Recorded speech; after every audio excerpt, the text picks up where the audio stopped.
বাইরো, তোর মতো পোলার আমার দরকার নাই, তুই আমার বাড়িতে আইবি না। তোর ঘরে আমি আর থাকুম না, আমি যাইগা।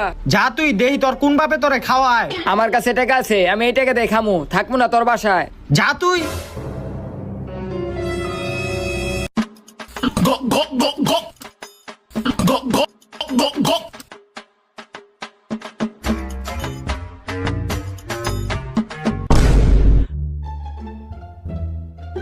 বাবা বাবা এই কেটে কেটে ওট ওট, কি হইছে তোর? বাবা, তুমি আমার মাফ করে দাও বাবা, আমি কয়দিন ধরে কিছু খাইতে পারি না বাবা। তোরে আমি আগেই কইছিলাম তোরে কেউ খাওন দিব না, যা ঘরে ভাত রানছি, ভাত খা। জামু তো বাবা, দোকানে কয়টা টাকা বাকি হয়ে গেছে গা, ওই টাকাটি দিলে ভালোই তো। টাকা লাগবো না, দাঁড়া দিতাছি। এলো, এই জায়গায় কিছু টাকা আছে, এটি দিয়া তুই দোকান বাকি দিয়ে আয়। কি রে, কই যাস? ভাত খেয়ে যা। কে তুই? কে? আমি তোর বাপ। আমার বাপ তো আগেই মরে গেছে গা, হালার ঘরে হালা।